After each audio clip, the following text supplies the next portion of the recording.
Hermanos, buenos días. Me da mucho gusto saludarles, estar nuevamente en esta congregación tan querida para nosotros. Me da gusto ver a algunas personas que hace tiempo no veía, que siempre mi corazón salta de gusto cuando vuelvo a encontrarlos. Y hoy vamos a estudiar la Santa Palabra de Dios. Parece que hubo un error en el versículo que se proyectó como tema. Yo me imagino que cuando ustedes lo leyeron en pantalla, dijeron, ¿de qué vamos a hablar? No sé. Pero quiero llevarlos a Primera de Reyes 17, versículo 1. Lo que leímos al principio fue Segunda de Reyes 17:1, ¿verdad? Pero es Primera de Reyes 17:1. Y ¿saben? Es la presentación de uno de los profetas más poderosos en la historia de la iglesia. Así se presenta a este Hijo de Dios. Y dice la palabra de Dios, dice, entonces Elías Tisbita, que era de los moradores de Galad, dijo a Acab, vive Jehová, Dios de Israel, en cuya presencia estoy, que no habrá lluvia ni rocío en estos años, sino por mi palabra. Tremenda declaración, ¿no es cierto? Así se presenta Elías.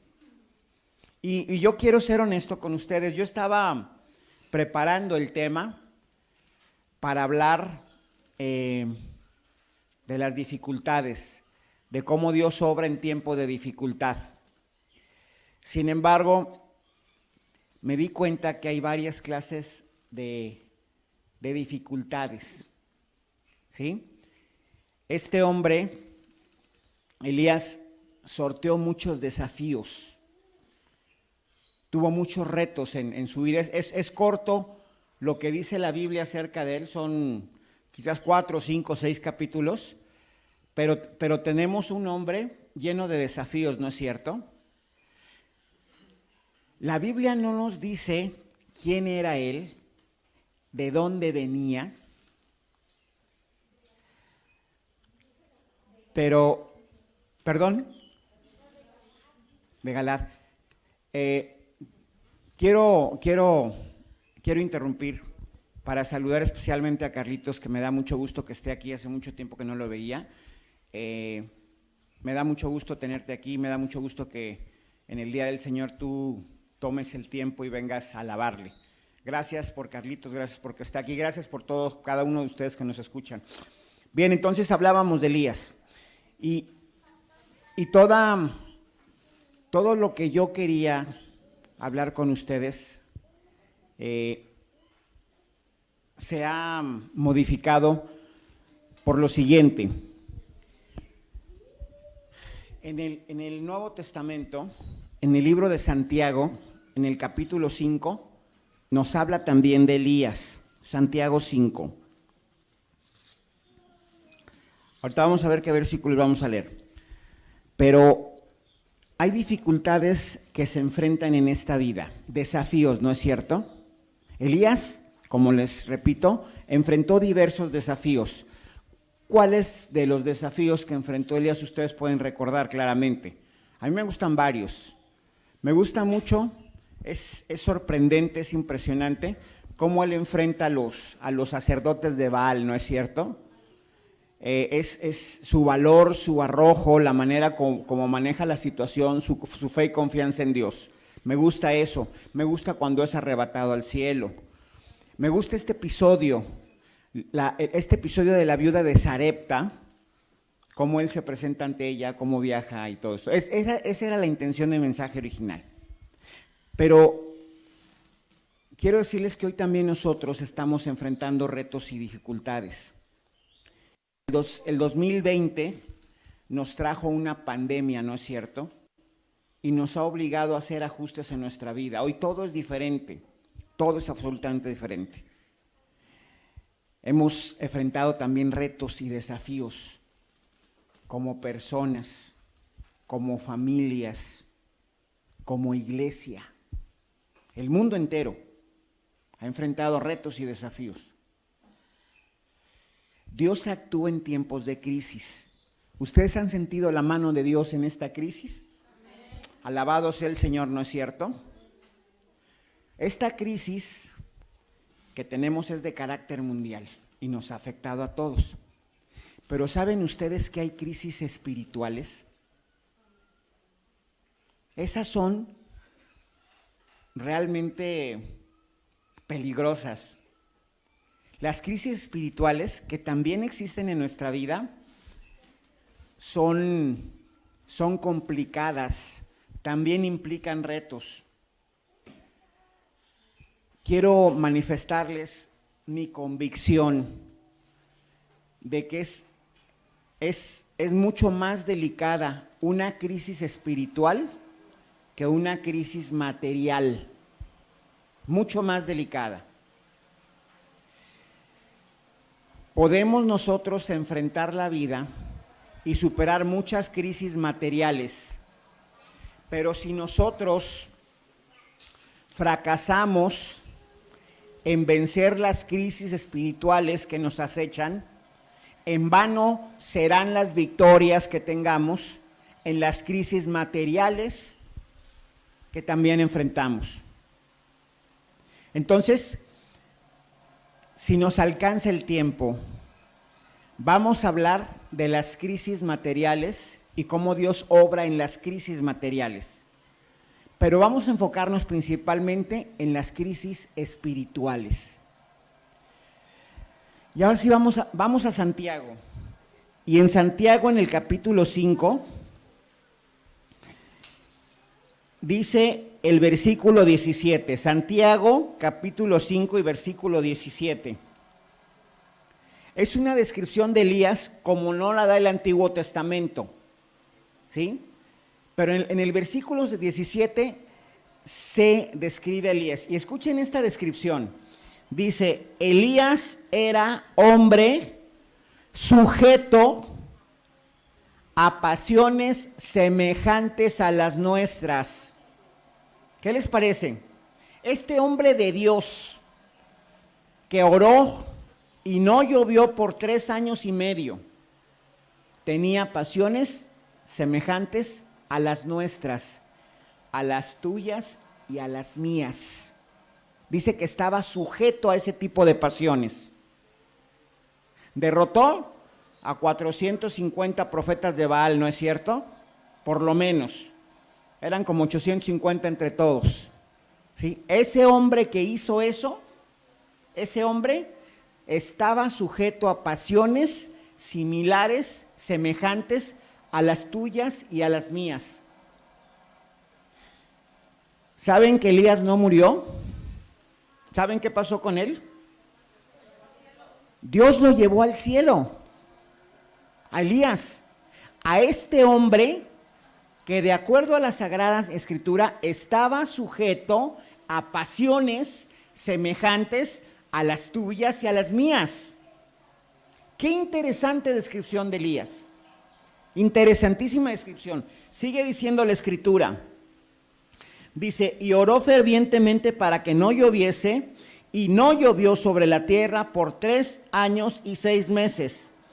Y otra vez oró, y el cielo dio lluvia, y la tierra dio su fruto. Si ustedes captan el mensaje de la Biblia, tiene que ver con la oración. Tenemos que ver el contexto para entender lo que la Biblia nos quiere decir. Vamos a leer el contexto de esta afirmación que dice que Elías era un hombre sujeto a pasiones semejantes a las tuyas y a las mías. Dice aquí, en el versículo 13, ¿está alguno entre vosotros afligido? Haga oración. ¿Está alguno alegre? Cante alabanzas. ¿Está alguno enfermo entre vosotros? Llame a los ancianos de la iglesia y oren por él, ungiéndole con aceite en el nombre del Señor. Dice, y la oración de fe salvará al enfermo, y el Señor lo levantará. Y si hubiere cometido pecados, le serán perdonados. Dice, confesaos vuestras ofensas unos a otros y orad unos por otros para que seáis sanados. La oración eficaz del justo puede mucho. ¿De qué está hablando el contexto? De oración. ¿Están de acuerdo conmigo? La oración es importante y entonces entra en este contexto de la oración, entra Elías y dice, Elías era hombre sujeto a pasiones semejantes a las nuestras, y entonces dice, y oró fervientemente para que no lloviese, y no llovió sobre la tierra por 3 años y 6 meses, y otra vez oró, y el cielo dio lluvia, y la tierra produjo su fruto.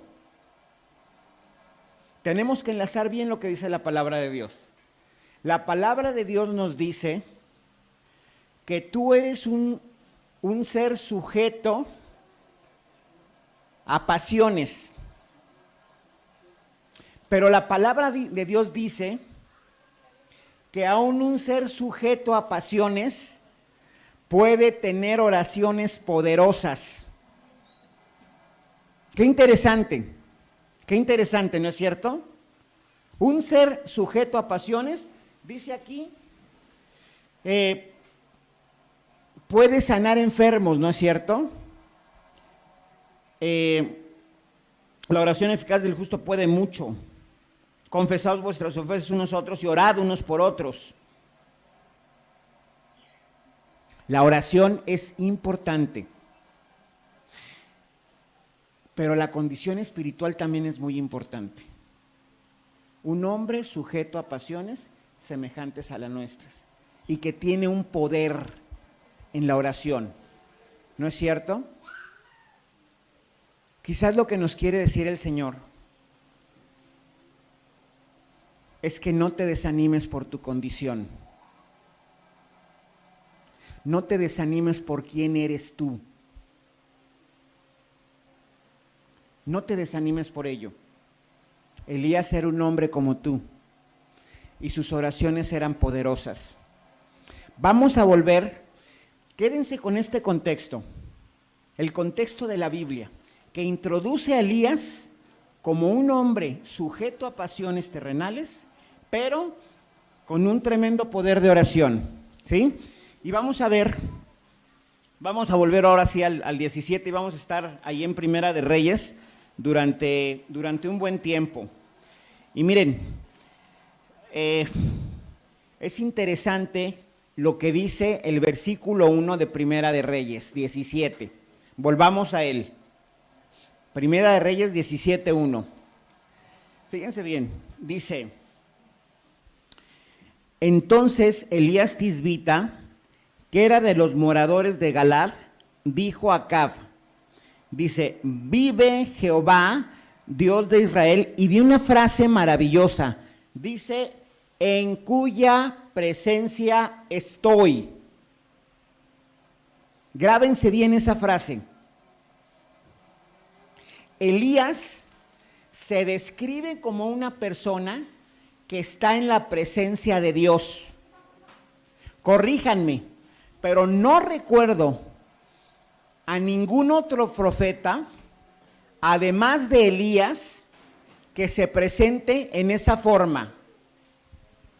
¿Sí? La frase es, vive Jehová, Dios de Israel, en cuya presencia estoy.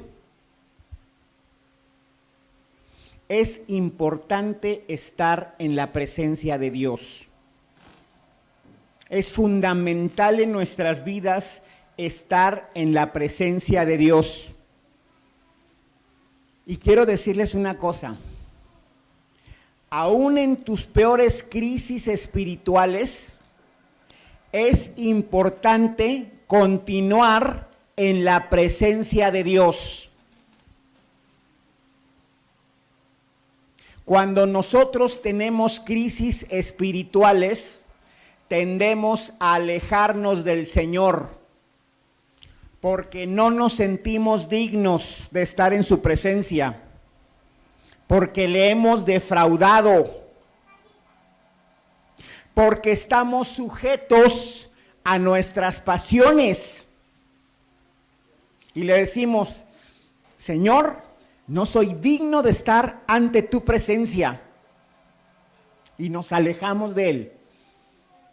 Dios no quiere que te alejes de Él, inclusive aún si le has fallado. Él no quiere eso.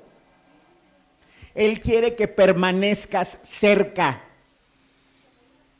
Siempre te busca. Siempre trata de encontrarte, aún en tus peores crisis espirituales. Elías, un hombre que se presentaba, vive, ¿cómo dice otra vez? Vive Jehová Dios de Israel, en cuya presencia estoy.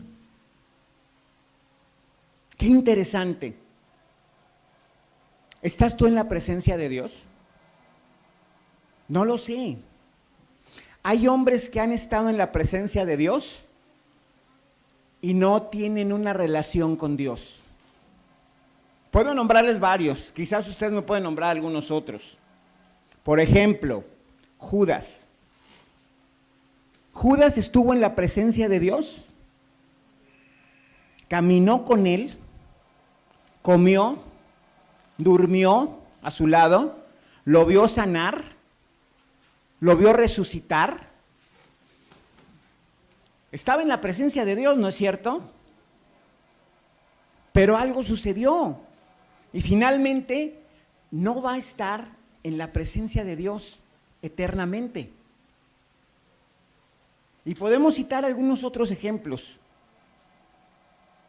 Es importante estar en la presencia de Dios, aún en tus peores crisis espirituales. Les voy a recordar a alguien. Me gusta Pedro. Me gusta Pedro porque se ha tropezado de una manera lamentable.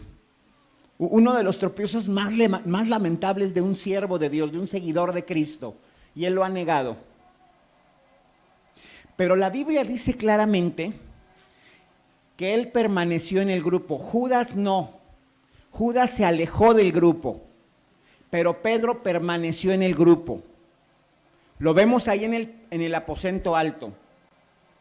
Lo vemos cuando Jesús se presenta nuevamente ya resucitado ante los discípulos y vemos a un Pedro callado. Ya no habla, ya no tiene participaciones, ya no interviene, pero permanece en el grupo. Permanece detrás, viendo a su Salvador. Qué importante es, como dice nuevamente Primera Reyes 17, que continuemos en la presencia de Dios, aún en nuestras crisis espirituales. Elías tuvo crisis fuertes, ¿sí? Nosotros vamos a recordar lo que pasó. Vamos al capítulo, en el capítulo 18,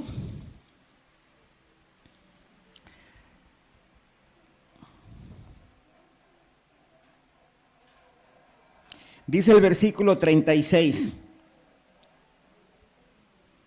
¿Ya lo tienen?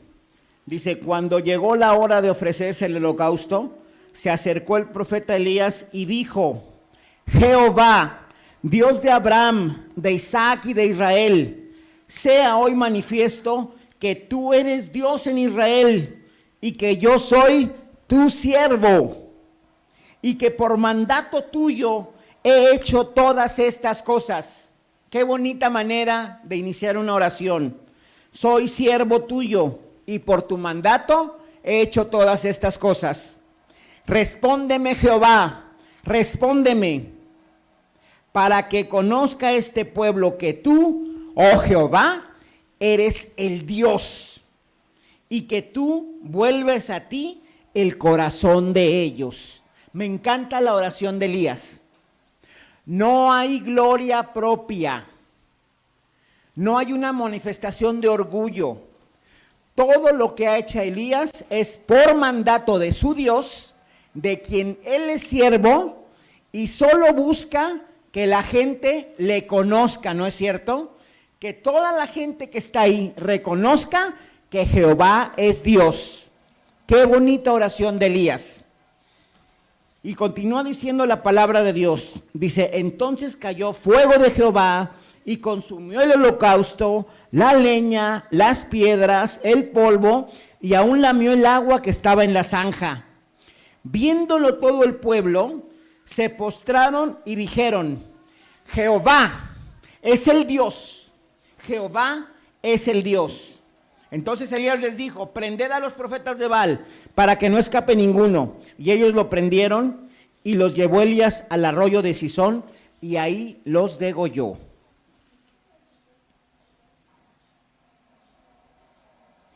Qué tremenda acción, ¿no es cierto? Es uno de los episodios más dramáticos en la historia de Israel. ¿Cuánto nos gusta leerlo? ¿Cuántos quisiéramos ser como Elías y tener esa valentía, ese carácter de enfrentar en forma solitaria a cientos de sacerdotes de otro Dios que no existe? ¿Cuántos quisiéramos que ante nuestra oración poderosa bajara fuego del cielo y consumiera el sacrificio? ¿No es cierto que nosotros quisiéramos eso? ¿Cómo lo vemos? ¿Cómo lo añoramos? Y quisiéramos ser como Elías. ¿No es cierto? Admiramos todas estas hazañas de este gran profeta de Dios. Pero fíjense bien lo que pasa. Y les voy a decir una cosa, Dice, Acab dio a Jezabel en el 19:1. Acab dio a Jezabel la nueva de todo lo que Elías había hecho y de cómo había matado a espada a todos los profetas. Dice, entonces envió Jezabel a Elías un mensajero, diciendo, así me hagan los dioses y aún me añadan, si mañana a estas horas yo no he puesto tu persona como la uno de ellos. Una amenaza, ¿no es cierto? Un siervo de Dios que por mandato de Dios y tratándole de dar su gloria, hace una gran hazaña. Y les cortó la cabeza a más de 800 hombres. Y de repente una mujer oye la noticia y lo amenaza. ¿Cómo reacciona un hijo de Dios lleno de poder, lleno del Espíritu Santo, ante la amenaza de una sola mujer? ¿Cómo reacciona? Parece incomprensible lo que dice el siguiente versículo, pero dice lo siguiente, dice, viendo pues el peligro, y yo les quiero decir una cosa, se enfrentó a más de 800 hombres, estaba el rey Acab, pero la amenaza de una sola mujer le causó más miedo que toda esa multitud. No lo puedo creer, no lo comprendo. Habían pasado 3 meses de la manifestación poderosa de Dios, 1 año, para que él se olvidara de lo que Dios hace por sus hijos. No, prácticamente era el siguiente día, ¿no es cierto? Y dice ahí que viendo pues el peligro, se levantó y se fue. ¿Para qué? Para salvar su vida. ¿Estás de acuerdo que Elías está sujeto a pasiones? Que acaba de hacer un gran milagro, un portento en el nombre del Señor, y que ante la amenaza de una mujer sale huyendo. ¿Qué pasa en nuestra vida espiritual? ¿Cuántas victorias tuvimos ayer en el nombre del Señor? ¿Cuántos pecados vencimos en el nombre poderoso de Jesucristo? ¿Por qué estamos huyendo ahora? ¿Por qué si somos siervos de Dios? ¿Por qué si hemos ejecutado órdenes en su mandato y le hemos dado gloria y honra? ¿Por qué hoy nos encontramos huyendo? ¿Por qué Elías es el reflejo de nuestra vida? Una vida que tiene derrotas, pero que después tiene victorias, pero que después tiene derrotas totalmente incomprensibles. No lo alcanzamos a comprender. ¿Por qué? ¿Cómo huyes por la amenaza de una mujer? Aunque sea la esposa de Acab y como en muchos gobiernos o en muchas relaciones, la mujer manda, ¿no es cierto? Uno es el presidente, pero la mujer es la que decide. Uno es el esposo, pero la mujer manda. Esta mujer sin duda es poderosa, sin duda alguna. Tiene influencia y tiene poder. No es más que el Dios de los cielos nunca. Y quien más lo debería haber sabido era Elías. Sin embargo, él salió huyendo tratando de salvar su vida.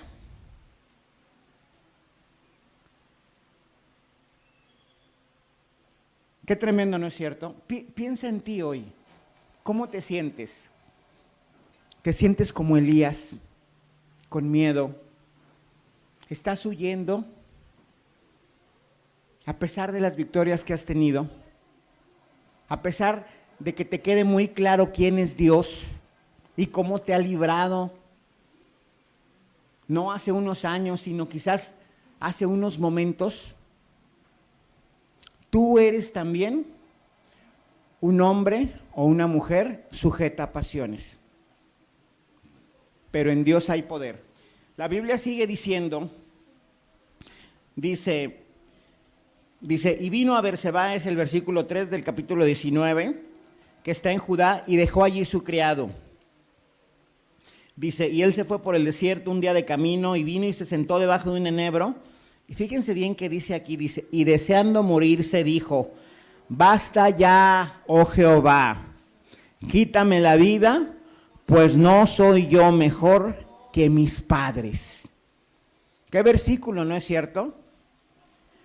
¿Tienen a ustedes a un hijo de Dios en un estado de depresión tremenda, sí o no? Pero acaba de hacer una hazaña, tiene miedo y está totalmente deprimido. Y es un hombre poderoso, ¿eh? Él ha orado a Dios y le ha dicho, quítame la vida. Quiero decirles algo, ten cuidado con lo que le pides a Dios. Ten mucho cuidado con lo que le pides a Dios, porque posiblemente te lo conceda. Y debemos agradecer a Dios porque Él no responde cada una de nuestras oraciones como se las pedimos. Debemos estar agradecidísimos porque Él es sabio, porque es omnisciente, todo lo sabe, todo lo conoce. Y todo lo que haga va a ser por tu bien, por tu beneficio. Elías oró y le dijo, quítame la vida, pues yo no soy mejor que mis padres. Dice, y echándose debajo del enebro, se quedó dormido. Dice, y he aquí un ángel le tocó y le dijo, levántate, come. Entonces él miró y aquí en su cabecera, una torta cocida sobre las ascuas y una vasija de agua, y comió y bebió y volvió a dormirse. El 7 dice, y volviendo, ¿quién dice? El ángel de Jehová. ¿Saben ustedes quién es el ángel de Jehová? Cristo mismo. Cristo mismo acudió a la petición de su siervo, quítame la vida porque no soy mejor que mis padres. Y en tus momentos de crisis, cuando quieres morirte, ¿sabes quién acude a tu lado? El ángel de Jehová. Bendito sea el Señor. Bendito sea el Hijo de Dios. Bendito sea el Padre y el Espíritu Santo. Nunca olvides que en tus peores momentos Dios está a tu alcance. Dios está cerca de ti. No cualquier ángel, no cualquier ser celestial. El ángel de Jehová acampa, ¿no es cierto? El Hijo de Dios, Dios mismo, bajó y alimentó a su Hijo. Quiero morirme, no quiero seguir viviendo. Y Cristo llega y alimenta a su Hijo. Y el Hijo vuelve a dormir, ¿no es cierto? Y sigue el relato. Dice, y volviendo el ángel de Jehová en el 7, la segunda vez le tocó diciendo, levántate y come porque largo camino te resta. Se levantó pues y comió y bebió, y fortalecido con aquella comida, caminó 40 días y 40 noches hasta Horeb, el monte de Dios. Y ahí se metió en una cueva donde pasó la noche. Y vino el palabra de Jehová, el cual le dijo, ¿qué haces aquí, Elías? Aún después de haber sido alimentado y de haber estado en presencia del ángel de Jehová, todavía Elías no estaba en condiciones, ni estaba, ¿cómo les diré?, listo para la obra. Seguía deprimido, ¿sí? Seguía indispuesto. Así puede pasar en tu vida también. Es interesante lo que le dice Dios. A la pregunta, ¿qué haces aquí, Elías?, él respondió en el versículo 10, he sentido un vivo celo por Jehová, Dios de los ejércitos, porque los hijos de Israel han dejado tu pacto, han derribado tus altares y han matado a espada a tus profetas, y solo yo he quedado y me buscan para quitarme la vida. Y él le dijo, sal fuera y ponte en el monte delante de Jehová. Y he aquí que Jehová pasaba, y un grande y poderoso viento que rompía los montes y quebraba las peñas delante de Jehová. ¿Sí? Eso es lo que pasó primero. Dice, pero Jehová no estaba en el viento. Y tras el viento un terremoto, pero Jehová no estaba en el terremoto. Y tras el terremoto un fuego, pero Jehová no estaba en el fuego. Hay muchas cosas que vio pasar Elías, cosas poderosas y tremendas, pero Jehová no estaba allí. Y dice la Biblia que tras el fuego vino un silbido apacible y delicado.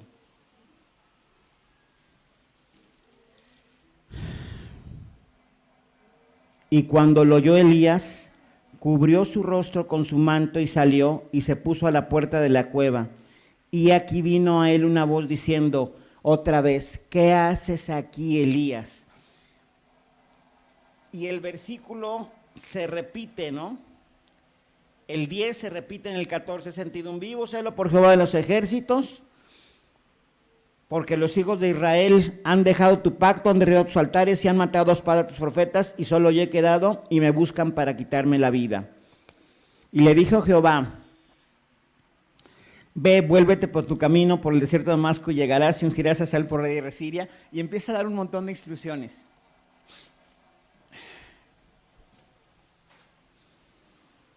Un día yo estaba muy triste, decepcionado, porque aún a veces haciendo las cosas bien en la iglesia no hay buenos resultados. Hay veces que nosotros queremos tirar la toalla, como organización, como congregación, como jefes de familia, como mamás, como cristianos. Decimos, ya no puedo más, ya no puedo más. Y un día yo me sentí así, sentí que todo era inútil y que no podía más. y le pedí a Dios luz y orientación. Le digo, estoy deprimido y ya no quiero seguir más.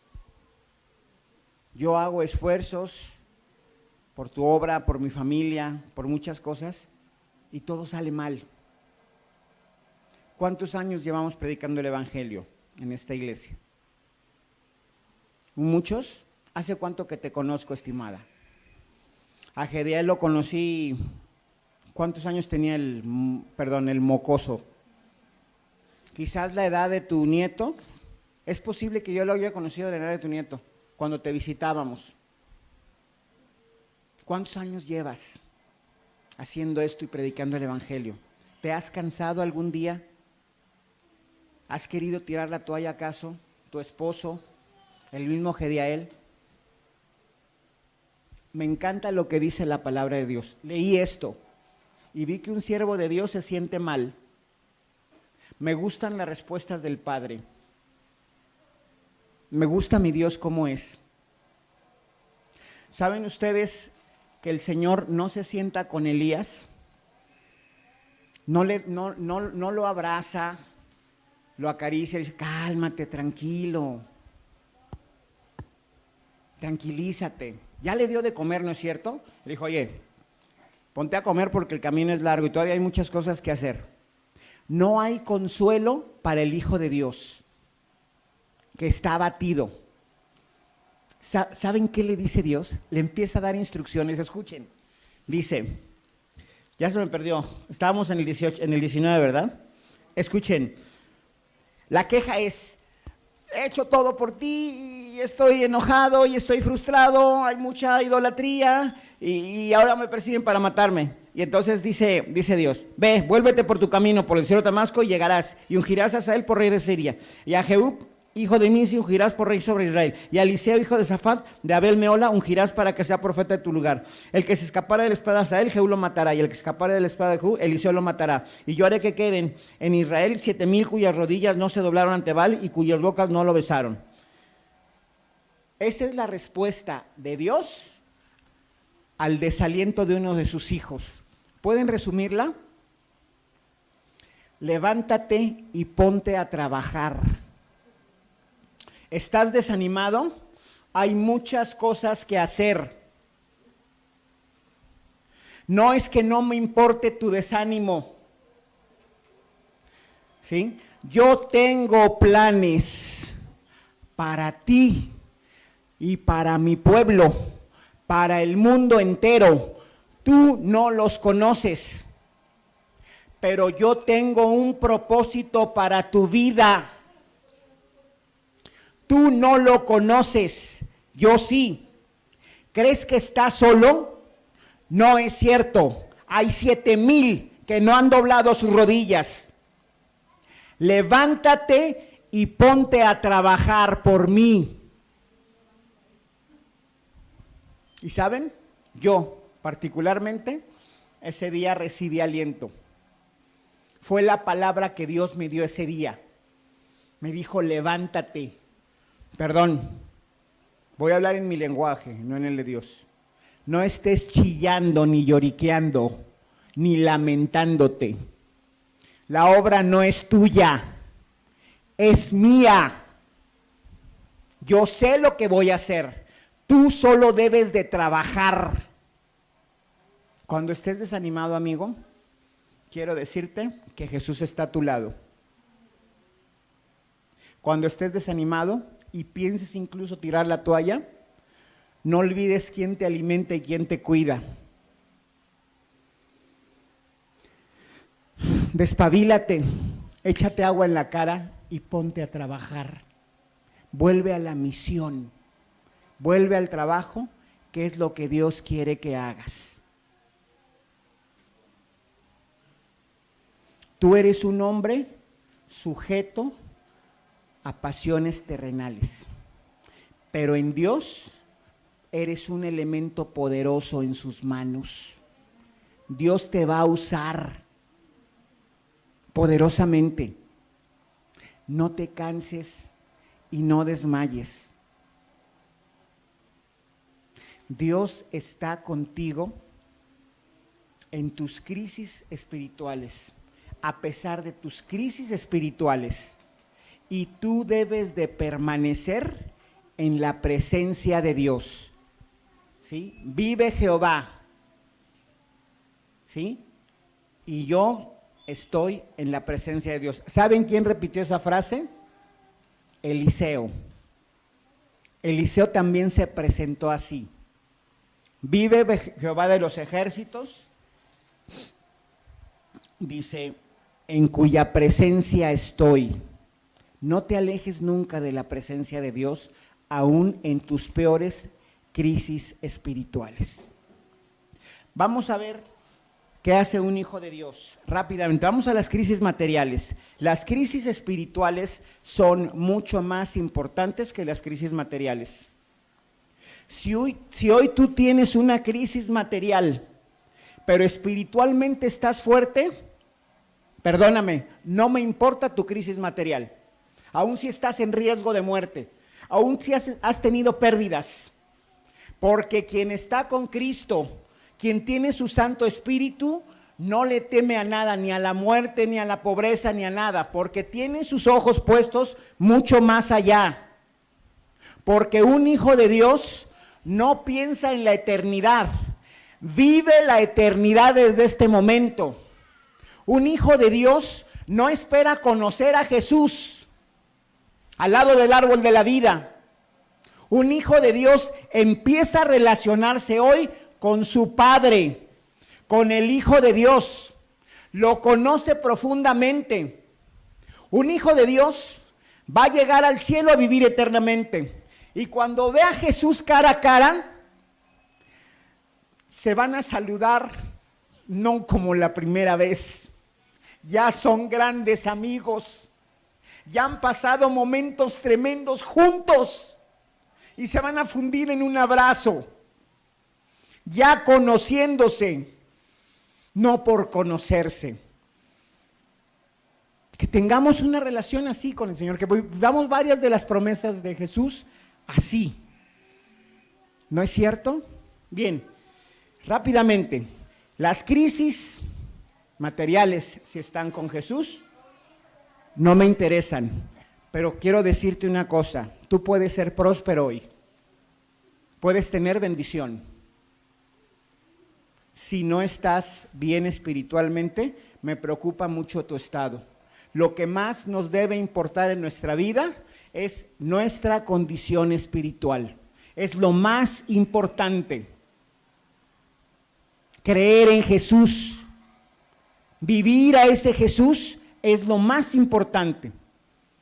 Haya o no haya, tengas o no tengas, creer en Jesús es lo más importante. Estés mal o estés bien, no dejes de creer en Jesús.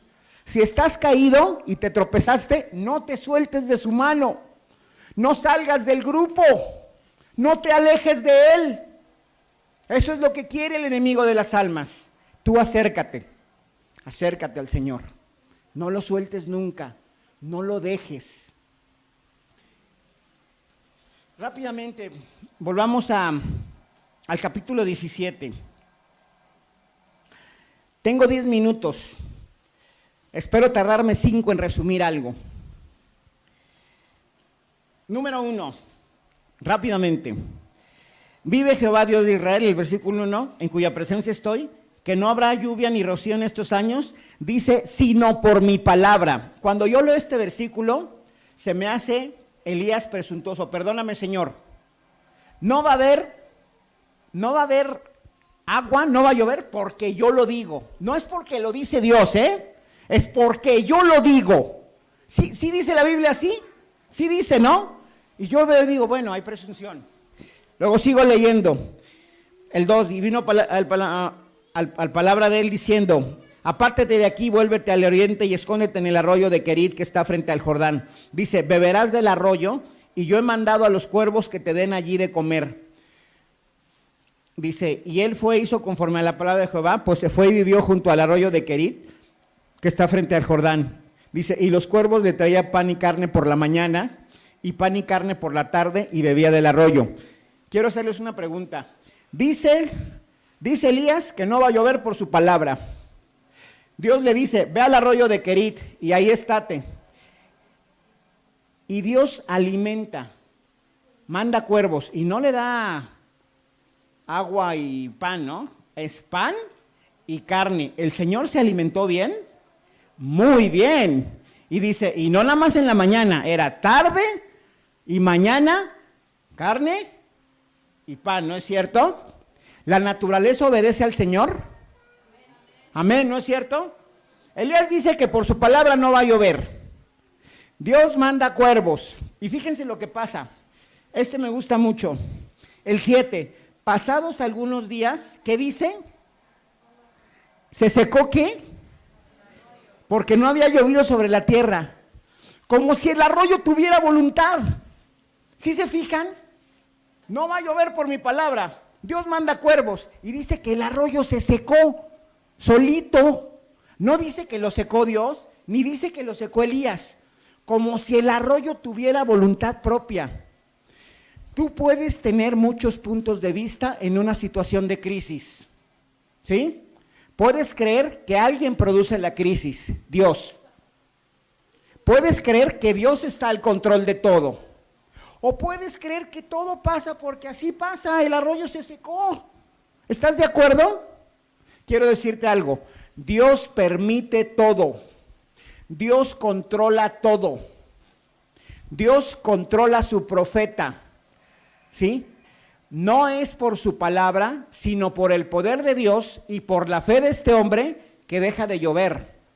La naturaleza obedece a Dios y los arroyos no se secan solos, se secan por la voluntad de Dios. Quiero decirte algo importante. ¿Este hombre es un profeta de Dios y está haciendo lo que Dios quiere? Sí. A los hombres de Dios también se les secan los arroyos.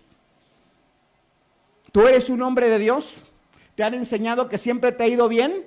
¿Te han vendido el evangelio de la prosperidad? ¿Te han dicho que si te entregan a Dios todo va a salir bien? No es cierto. A los hombres de Dios se les seca el arroyo también. Tú puedes estar siguiendo instrucciones de Dios, hacer lo que Dios quiere y el arroyo se te va a secar. Hoy se han secado arroyos por la pandemia seguramente, y tú eres un hijo de Dios y te preguntas, ¿por qué no hay agua en mi arroyo? ¿Por qué en esta pandemia Dios permitió que se me tocase? ¿Por qué el arroyo está seco? Dios tiene planes para ti siempre, en la prosperidad y en la calamidad, en el bienestar y en el malestar, en la salud y en la enfermedad. Dios tiene planes y un propósito para tu vida. El arroyo se seca y entonces Elías tiene que moverse. Dije que eran 5 minutos, ya se me están agotando. Tiene que moverse. Y dice, vino luego a él palabra de Jehová diciendo, levántate, vete a Sarepta de Sidón y mora allí.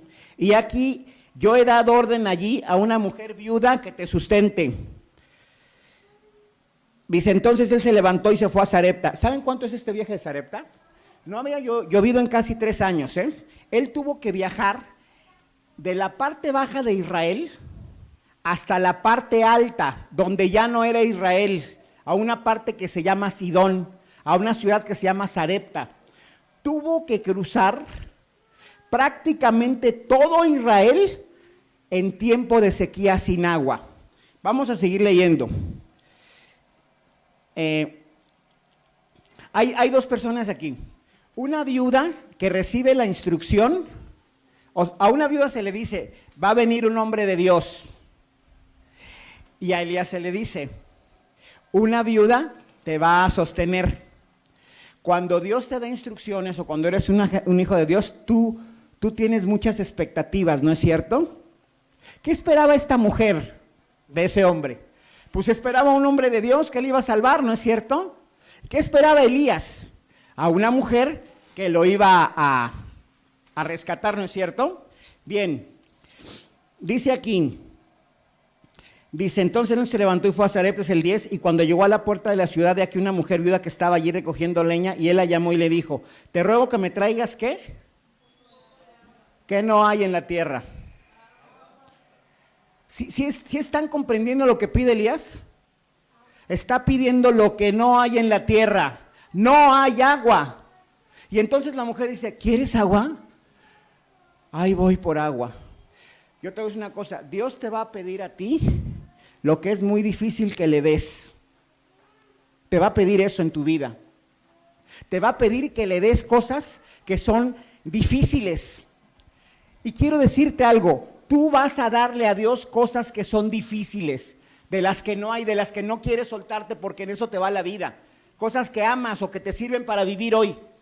Y fíjense bien, cuando la mujer se voltea y le dice que va por el agua, dice, y yendo ella para traerla, él la volvió a llamar y le dijo, te ruego que me traigas también un bocado de pan en tu mano.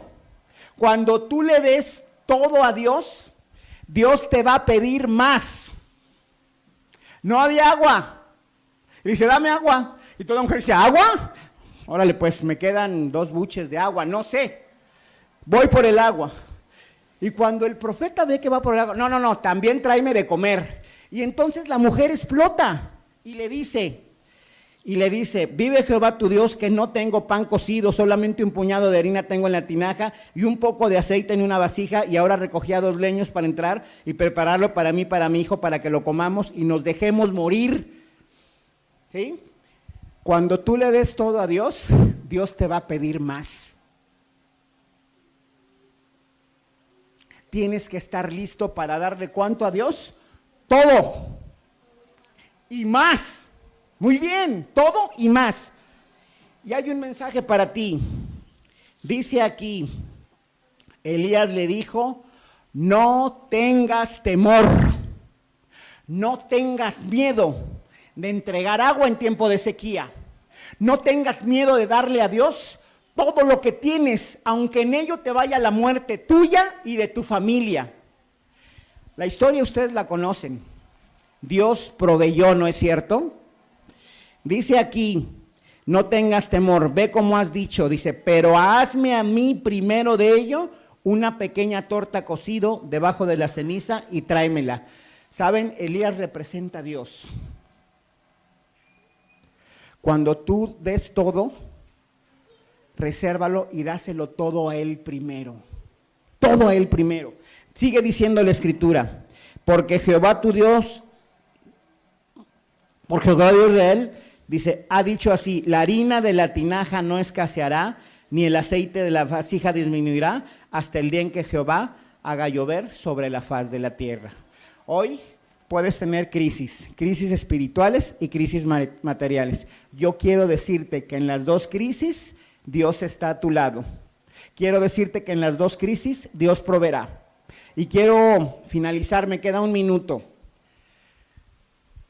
Yo soy un hombre sujeto a pasiones, pero he aprendido a leer la Biblia que la oración es poderosa y que aún un hombre sujeto a pasiones puede ser escuchado por el Señor y hacer obras poderosas en su nombre.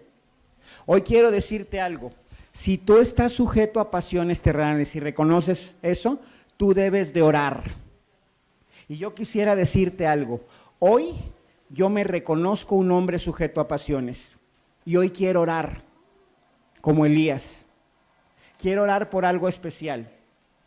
Quiero que abramos el Salmo 51 y que terminemos con ese salmo.